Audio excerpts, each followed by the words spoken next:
Just give me like fucking 80 a test or whatever Did the you pull fuck out it any of was. your 90s coke?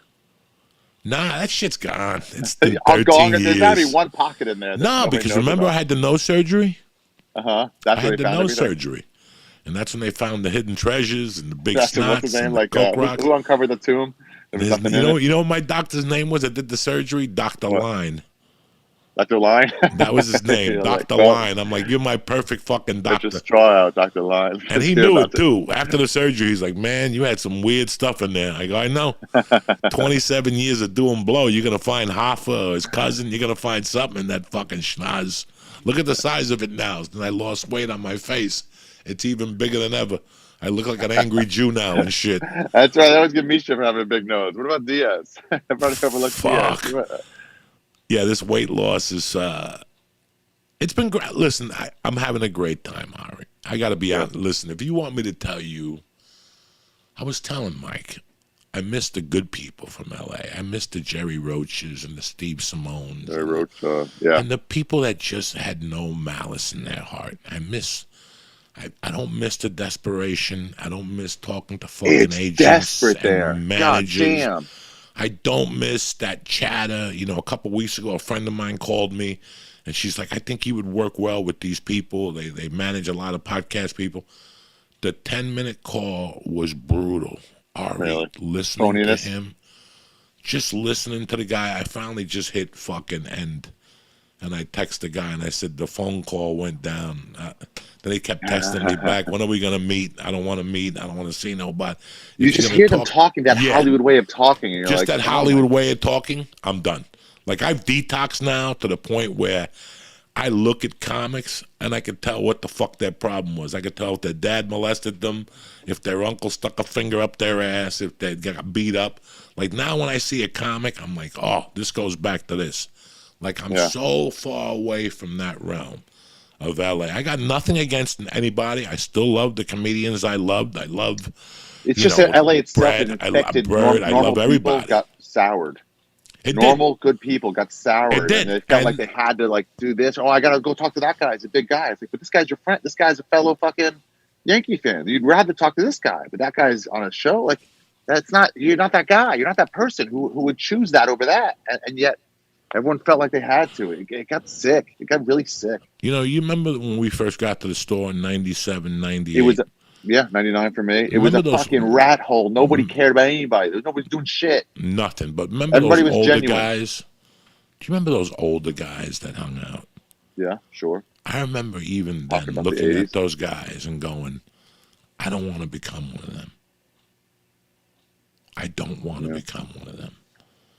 Yeah. If there's anything I want out of comedy, is I want to do comedy, but I don't want to be one of those guys that's holding on to this place for fucking the last hurrah. And listen, that wasn't my situation. That wasn't my case. I was very lucky at 58 that I walked out of the Comedy Store. I didn't walk out. I didn't crawl out on my knees. I walked out like a fucking man. I'm very proud of that.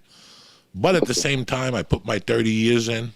The Comedy Store was always a place for young comics to grow, and they told me when I started there, the reason to get into the Comedy Store is to eventually get out of the Comedy Store. To get out of the Comedy Store. And then it became more popular, and people stayed and stayed and stayed. There was no, like, reforestation. You're supposed to go 10, 15 years, get a sitcom, get out. Somebody new who was 2 years in, now he's 7 years in, now they're great. And then they get a sitcom 7 years later, somebody else comes up. It was always that cycle. People stayed, but man, I argue with people on this a lot. To me, the heyday of the Comedy Store is not when you have lineups of, like, Silverman, David Spade, Rogan, Fitzsimmons, the guy from Texas, Jim Jeffries. It's not that. The heyday was a bunch of nobodies, and then let's see if we can see some fucking older comic fucking somebody in the back. We have a little fucking makeshift casino where the bartenders aren't even fucking working. They're out there gambling. It's fucking dark, degenerate shit. You might try to fuck a waitress after hours if you can wait long enough, and, like, it's just like that. The heyday of the Comedy Store. And now it's all fucking preppy. It's just like, it's just lame. There's no danger there anymore. There was none. I still like it. I think it'll come back after all the stars left. But, like, man, once they lock the door, once they lock that back door, because they're like liability, it's like, fuck, this place changed. Well, I tell you what, I liked every phase of the Comedy Store. Yeah, you I'm like not it. gonna It's lie not to you. bad. It's just not as good. I You're like. right. Well, you got to remember again. I walked out of there with my own 2 feet in True. 2007. I didn't crawl out. Nobody threw me out. Nobody banned me. Yeah. I said one day that if I started at, I'll give you a name. If I started at Royal Oak Comedy Club, what's the name of the club in Royal just Oak, Michigan. Doctor. Let's just say I started Yeah. at Dr. Grins. Yeah. Okay, let's say I started at Uncle Vinny's. How long is my window at Uncle Vinny's from the time I get on stage to the time I become a headliner? It's about 7 years. And then he's going to tell me that then I headline New Year's, I'll headline Thanksgiving, I'll headline the 4th of July, I'll headline all those Category up dates. and down. Yeah. And after about 2 years of that, somebody has to come to you and say, come here, Ari, listen, you've already overstayed your welcome by 2 years. It's time to go to L.A. and show the boys what you got. Yeah. I thought about the same thing when it came to the Comedy Store. When all that shit was going down, when I felt the tide changing the same way I felt L.A., the reason why I left. I felt something wasn't right. I took myself out of there. Within 6 minutes, there was a video, Rogan going off on Carlos. There were other videos, other things happening there, and next thing you know, the Comedy Store was done. I looked at it and I go, I got to give it a breather. Yeah, me too. At that time, I had to give it a breather. I gave it a breather for 7 fucking years. I didn't step foot in there, and I wasn't banned from there.